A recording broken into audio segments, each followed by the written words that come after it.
Hi Virgo, welcome to July. This is Teresa from tarotbyt.com, and I'm getting ready to do your July Love TarotScope. And before I do that, I want to call in some good energy and create some sacred space around this reading.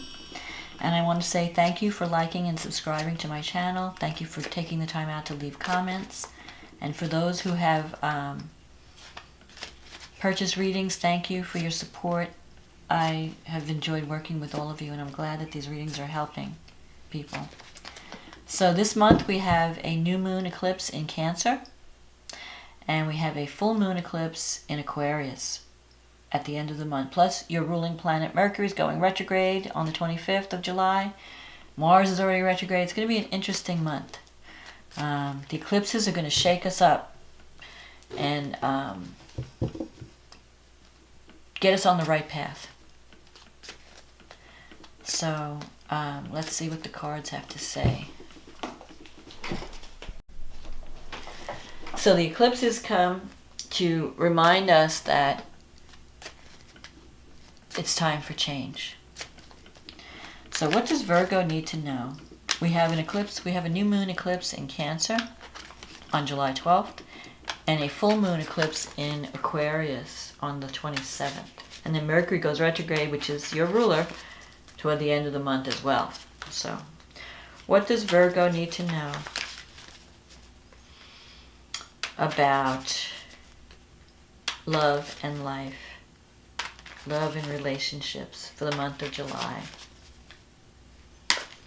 What does Virgo need to know about love and relationships for the month of July?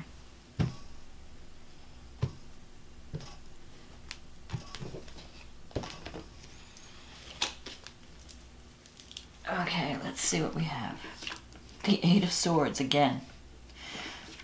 The Empress. The Ten of Pentacles. The Queen of Cups. The Queen of Swords. The Ace of Cups. The Judgment. The Ace of Wands. The Moon. And the Tower. Okay, so we have the Eight of Swords. You're feeling restricted in July. You're feeling stuck. And you're wanting to move forward on something, maybe with a with the Empress. That's the card of the mother, children, creativity. Maybe you're wanting some new beginnings. Maybe you want to have a child, or you're concerned about a creative project, or you could be in a relationship where you're kind of mothering someone, you're taking care of someone. Whatever it is, you're feeling afraid, or it's like you're afraid to move, you're afraid to take action. Now you do have a lot of creativity. The Empress is a great card. It's a card of abundance and creativity. Children, family, home. So in spite of how you're feeling, you might be feeling trapped by what's going on, you have a lot to give with the Empress. In the past, you have the Ten of Pentacles. This is a card of wealth and security. So you may have been involved in a relationship that brought you a lot of emotional security. Maybe with a water sign. Cancer, Pisces, Scorpio. But for some reason, maybe this is, it's like you're in transition. You might be leaving this behind. Because this person is looking at the past. And this is an influence that's fading. So maybe you've moved away from a relationship that was once giving you security. You felt safe and secure in this relationship. Maybe the person involved was very mothering or very nurturing. Or you were nurturing. If you're you could have been the nurturing partner, taking care of someone who maybe had some type of addiction problem, or psychological, just a sensitivity problem, being too sensitive. Coming up in the future, you have the Queen of Swords. This is a card of harsh energy. The Queen is a no-nonsense person. Doesn't take, the Queen she's concerned with facts and logic. She's not concerned with emotion. She's not going to make decisions based on her heart because she's been hurt in the past. So maybe in the past you were really vulnerable and you got hurt by being that way.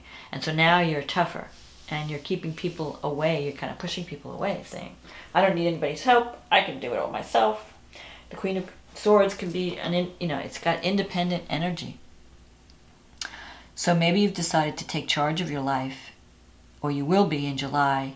How can I change my life so that it's more satisfying? What can I do? I have to be tougher.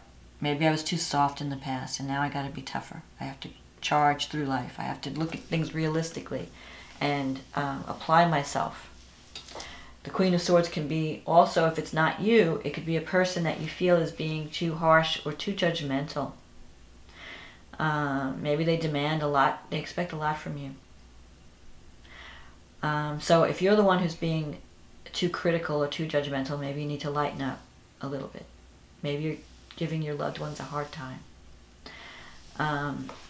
You do have the Ace of Cups coming here and the Ace of Wands in the future. So there are new beginnings coming for Virgo. New career, new love, new creativity. For some it might be a child. For some it might be a creative project. For some it might be a new romance. Because the Ace of Cups is new beginnings. And the cups are love, creativity, birth.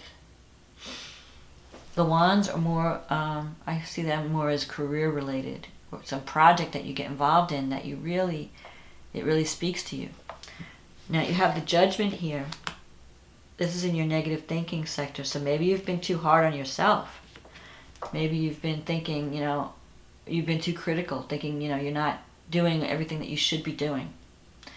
The Judgment is also having a wake up, an awakening, where you're kind of like being reborn. You're saying, you know what, I have to change my life and nothing's going to happen unless I make it happen. So I feel like this energy is rising where you're going to get yourself out of a rut. You're going to take action. You're going to make new beginnings happen. You're going to be proactive instead of reactive. You're going to be the agent of change in your life. So because you've been working on yourself and you've been feeling stronger, you're kind of recovering from anything that might have happened in the past. If you've ended a relationship, you're healing from that and you're stronger. So your needs are changing. If you started something new, you're ready to start something new and make some changes. You've got this Ace of Wands, new opportunities in your environment. This sometimes comes up when you change residence or change jobs or change relationships because you want something else. You want something new. You've got the Moon here, though, in your wish fulfillment sector and the Tower.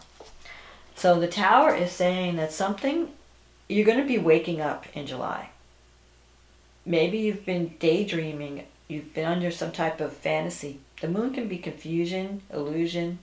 It could also be like very vivid imagination, overcoming deception. Here's the thing. You have a very vivid imagination. You have a lot of creativity. The plus side is you can use that in terms of art or creativity. If you're doing something that involves a creative project, the Moon is your friend. But if it's not, and if it has to do with the relationship, you could be deceiving yourself. Or you're wondering, is the person I'm involved with deceiving me? Can I trust this person? Am I seeing things clearly? Am I imagining things? Am I imagining there's more to this relationship than there is? Am I thinking that this person is wonderful and they're not? You're questioning everything. The Tower and the Moon, to me that tells you that the Tower is going to wake up, is going to bring the truth. Especially with these eclipses, the truth will surface, especially by the full moon eclipse. And when the truth surfaces, and once you see the truth, then you're going to know what to do, and you're going to be making some major changes. The Tower can free you from an oppressive situation. It can wake you up where you're seeing your loved ones clearly. It's going to knock you out of... So if you've been under some type of false delusion about, or over idealizing someone or something, you're going to see the truth. And that's good, because that way if you've been wasting your time on the wrong path, you can see the truth and get on the right path, because you have these two aces here, new beginnings. And these new beginnings have the potential to change your life in a major way. The Tower is like breaking down and rebuilding. So you're breaking down whatever's false, whatever's no longer working. You're not putting energy there. You're going to rebuild in a better direction. You're moving to a better direction where you have more creativity, more security, maybe feeling that you finally maybe you need to find your tribe or your home. You need to build a home instead of feeling that you're in a prison. Because the Eight of Swords can feel limiting. Like whatever situation you're in now, you're feeling limited, you're feeling oppressed. The Tower can free you from that. But to do that, you have to see reality. You have to look at reality. And the Queen, that's the energy of the Queen. It's seeing the truth, not letting your heart rule your head, looking at what's really there, using logic to think your way out of whatever's holding you back, whatever's holding you imprisoned. And then you have this beautiful energy of the aces to start anew, just to begin again. So let's see what the astrology. You've got the new moon in Cancer is falling in your 11th house. And it's opposed by Pluto in the 5th house. So this is a powerful time. You could be in a relationship or a new romance there's a lot of physical attraction. Or there could be power struggles between your desire to express yourself in a powerful way and your friendships. You might be making new friends with different types of people that are movers and shakers, powerful, that will change your life. Some relationship may come up in July that will transform your life. You have Venus in the 1st house, definitely. If you're not involved in a relationship, you could very well meet someone in July. And Saturn's in the 5th. It could be something. Pluto and Saturn in the 5th can bring a very stable, there could be an age difference. Saturn represents stability, represents wisdom and like an authority figure. There's a serious energy to Saturn. Like you're going to have to get serious about what you want to do and how you want to express yourself. Pluto is giving you this feeling like I have these deep emotions I want to release through some type of creative project. That could be children. It could be an art project or a music project or creative writing. It could be a romance, a relationship with someone who's very powerful and very disciplined and shows you how to change. Uranus is going through the 9th house. So you could be doing more traveling, unexpected, you want to broaden your horizons. You could be exploring different, going back to school, learning new skills, maybe technology. Or you could be exposed to different ways of thinking and different belief systems. Uranus brings a new way of communicating even. A new way of thinking, a new way of your belief system may be going through some changes with this new moon. Now Mars is still retrograde in Aquarius. So it's not really the time to take action. But we have this grand trine, Venus, Saturn, and Uranus, which is affecting your 5th house, your 1st house, and your 9th house.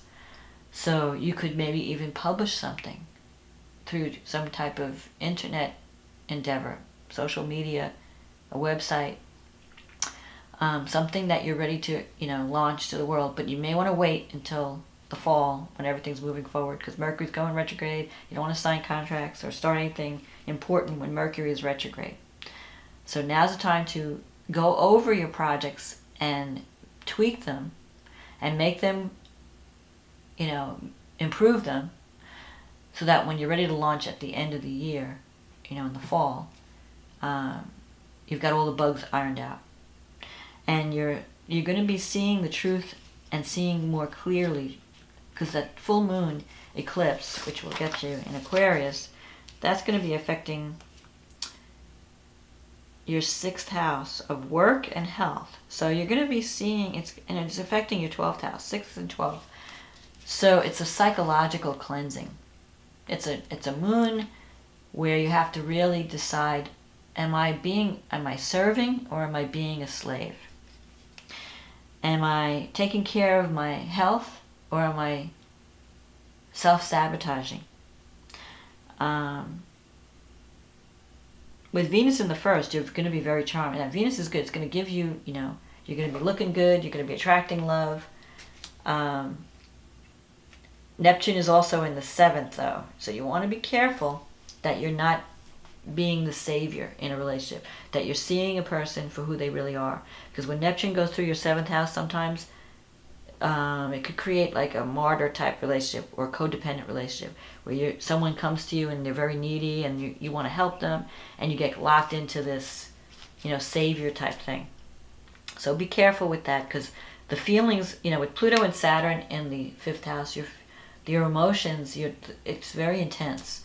So you could be drawn in by an intense individual, someone that you might be sacrificing a lot for. So you want to make sure that the person is worth your time and effort. You have to choose wisely. And also, with the 6th and 12th house, if there's some type of health or psychological issue or some work issue, it's going to come to completion. So you might be completing some work project, or you might be waking up to some type of health regimen that you have to, like I have to start taking care of my health. You got Judgment here. That's a card of waking up and making changes. Like where you need to change in your life, and you're going to just stop messing around and really start taking care of yourself. Stop being the victim. Stop being the martyr. Start, you have to heal yourself before you can heal others.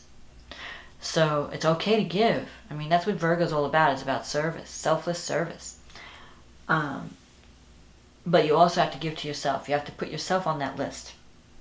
Because if you're not healthy, if you're overworked, and you're not taking care of yourself, you're not going to have the energy to help others, So you need to be aware of that. Start some new health regimen during the month of July, so that you have the energy and you have the strength to help others, because you're going to need it.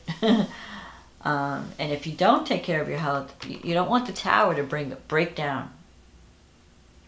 The Tower can mean major change. It can mean release from an oppressive situation. It can mean some type of physical breakdown, where if you're working yourself too hard, you might, how sometimes you work and you can't take a day off, and then all of a sudden you get sick, you come down with the flu, and now you have to rest. You don't want to go to that extreme. So take care of yourself now, so that you can take advantage of these beautiful new beginnings that are going to be coming up. And drop your guard a little bit with the Queen of Swords. If that represents you, maybe you need to be less rigid and a little bit more open and a little bit more approachable. Because when you have Venus going through your 1st house, you're going to be attracting people. It's a good time. You're going to feel.